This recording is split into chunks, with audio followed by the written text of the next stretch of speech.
Good morning to all of you. कल चूँकि अपन teaching methods के बारे में पढ़ रहे थे, टीचिंग मेथड क्या है, इसकी आवश्यकता क्या है, उसके साथ साथ मैंने कई सारे टीचिंग मेथड्स के नाम बताए थे, जिसमें कल अपन ने लेक्चर मेथड के बारे में पढ़ा। अब नेक्स्ट अपन करेंगे डिमॉन्स्ट्रेशन मेथड, यानी प्रदर्शन विधि। जैसा कि नाम से ही ये विदित होता है, प्रदर्शन का मतलब है विद्यार्थियों के सामने कुछ ऐसी क्रिया करके प्रत्यक्ष रूप से ज्ञान देना, उनको क्रिया के माध्यम से उस विषय वस्तु को समझाना, आप उनके सामने डिमॉन्स्ट्रेट करके उस विषय वस्तु को, उस कॉन्सेप्ट को समझाना, ताकि विद्यार्थियों को स्थायी ज्ञान की प्राप्ति हो सके। किसी वैज्ञानिक घटना को दृश्य के रूप में प्रस्तुत करना ही प्रदर्शन कहलाता है। यानी कि जब हम किसी भी विषय वस्तु को दृश्य रूप में उनके समक्ष प्रस्तुत करते हैं तो उसको हम प्रदर्शन कहते हैं। जब अम्ल का चीनी पर प्रतिक्रिया दिखाते हैं तो एक प्रदर्शन प्रस्तुत करते हैं। पानी के तत्व दिखाने के लिए जब उनका विद्युत विश्लेषण कर उनका ऑक्सीजन और हाइड्रोजन अलग अलग करते हैं तो इसके लिए उपकरण के प्रस्तुत कर छात्रों के सम्मुख वैज्ञानिक घटना स्पष्ट करना प्रदर्शन है। जैसे अगर मैं बता रही हूँ कि ऑक्सीजन गैस कैसे बनती है, तो मैं क्या करूँगी, उन सारे इक्विपमेंट्स को जिसके माध्यम से अपन ऑक्सीजन गैस बनाते हैं, जैसे बीकर है, निकास नली है, गैस वो जार है, फिर केमिकल्स है, तो कैसे उपकरणों को अपन सेट करते हैं और कैसे केमिकल डालते हैं और केमिकल के रिएक्शन से कैसे ऑक्सीजन बनती है, ये सारा जो सारी घटनाएं हैं, जो सारी क्रियाएं हैं, हम यह विद्यार्थियों के समक्ष प्रस्तुत करते हैं। इसी को हम प्रदर्शन कहते हैं। इस विधि में अध्यापक पाठ्य विषय को पढ़ने के साथ साथ उसमें संबंधित प्रयोग प्रदर्शित करता है। प्रयोग प्रदर्शन के साथ बीच बीच में वह जानने के लिए छात्र प्रदर्शन के साथ कुछ पाठ में रुचि लेने के लिए प्रश्न भी करता है, और उसके प्रश्न को हम प्रयोग के मतलब इस प्रकार से उस प्रश्नों का उत्तर देते हैं ताकि छात्रों का ध्यान उस विषय वस्तु की ओर आकर्षित हो सके, और छात्र निरीक्षण के आधार पर वो निष्कर्ष भी निकाल सकते हैं। इस विधि में शिक्षक को सतर्क रहना पड़ता है। उसे कक्षा में जाने से पहले एक बार अभ्यास करना पड़ता है। जैसे मैंने आपको उदाहरण दिया ऑक्सीजन गैस के लिए, तो पहले शिक्षक को एक बार एक्सपेरिमेंट करके देख लेना चाहिए कि क्या बराबर उपकरण समायोजित हो रहा है कि नहीं, या उपकरण सेट हो रहा है कि नहीं, क्या केमिकल के रिएक्शन से गैस बन रही है कि नहीं।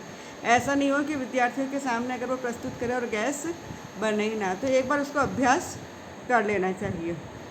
व्याख्यान विधि में तो शिक्षक भाषण के द्वारा छात्र को ज्ञान प्रदान करता है, किंतु विज्ञान विषय में भाषण मात्र से विषय वस्तु छात्रों को समझाई नहीं जा सकती है। इस हेतु क्रियात्मक प्रयोगों की आवश्यकता पड़ती है।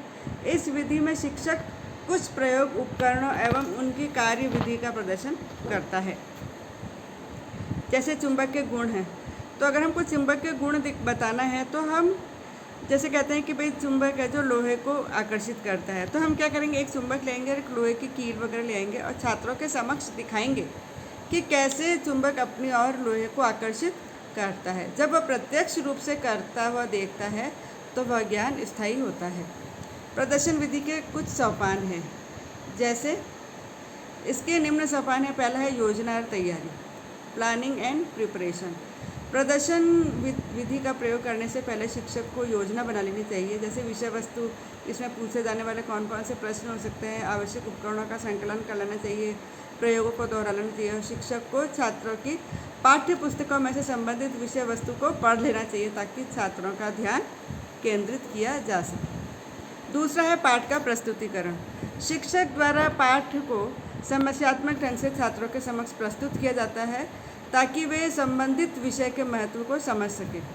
शिक्षक को किसी व्यक्तिगत अनुभव अथवा घटना के पाठ को आरंभ करना चाहिए। विषय वस्तु की प्रकृति के आधार पर प्रयोग दिखाकर स्पष्ट करना चाहिए ताकि उसका ध्यान आकर्षित किया जा सके। यानी कि विषय वस्तु की क्या प्रकृति है, उसका नेचर क्या है, उसके अकॉर्डिंग ही प्रयोग करके विद्यार्थियों को दिखाना चाहिए। तीसरा है शिक्षण। जब भी विषय वस्तु प्रस्तुत करें तो उन उदाहरणों की सहायता लेनी चाहिए जो विषय से संबंधित है। जब भी प्रश्न करें तो एक निश्चित क्रम के बारे में बताएं ताकि शिक्षण को प्रभावी ढंग से प्रस्तुत किया जा सके। चौथा है प्रयोगीकरण। जो भी प्रदर्शन करे वह छात्रों के आदर्श होना चाहिए, प्रयोग सरल होने चाहिए, उपकरणों को एक निश्चित क्रम में व्यवस्थित करना चाहिए ताकि प्रत्यक्ष ज्ञान की प्राप्ति कर सके। फिर है श्यामपट्ट का आगे ब्लैक बोर्ड वर्क, यानी जब भी प्रदर्शन का पाठ श्यामपट्ट पर बहुत उपयोगी होता है। जैसे महत्वपूर्ण परिणामों और सिद्धांतों को संक्षिप्त रूप में लिख देना चाहिए। आवश्यक रेखा चित्र और आकृतियाँ वगैरह है तो वो भी ब्लैक बोर्ड पर बना देनी चाहिए। और लास्ट में है प्रतिलेखन एवं निरीक्षण, कॉपिंग एंड सुपरविज़न। जब भी प्रयोग पूरा खत्म हो जाता है तो जब तक छात्र श्यामपट्ट के संक्षिप्त सार को कॉपियों में लिख नहीं लेते हैं तब तक प्रदर्शन का पाठ अधूरा रहता है, क्योंकि विद्यार्थी को फिर याद नहीं रहता है कि उसने क्या किया और क्या नहीं किया। तो जब वो कॉपी में लिखेगा उस सार को तो वो उसको पूरे मतलब समय तक वो याद रहेगा कि उसने क्या देखा और क्या किया है। यह छात्रों के लिए अधिक उपयोगी सिद्ध होता है। अब है प्रदर्शन विधि के गुण। इसके कई सारे गुण हैं। जैसे है पहला है इस विधि के द्वारा प्राप्त ज्ञान अधिक स्पष्ट और स्थायी होता है। दूसरा है सक्रिय वातावरण रहता है, क्योंकि छात्र सभी सक्रिय रहते हैं। जब टीचर एक्सपेरिमेंट करते हुए दिखाता है तो विद्यार्थी एक्टिविटी कई बार वो छात्रों की सहायता लेके भी डिमॉन्स्ट्रेशन करता है ना। जैसे तुम निकास नली लगा दो, तुम गैस जार को उल्टा कर दो, तुम बीकर में पानी भर के ले आओ, तो जब छात्र खुद भी उसमें सक्रिय रहता है। तीसरा है इस विधि द्वारा शिक्षण से छात्रों की मानसिक शक्तियों का विकास होता है। उसका चिंतन शुरू हो जाता है। जब वो देखता है अच्छा ये गैस बन रही है, इस रिएक्शन हो रही है, तो वो उसकी मानसिक शक्तियाँ विकास होती है।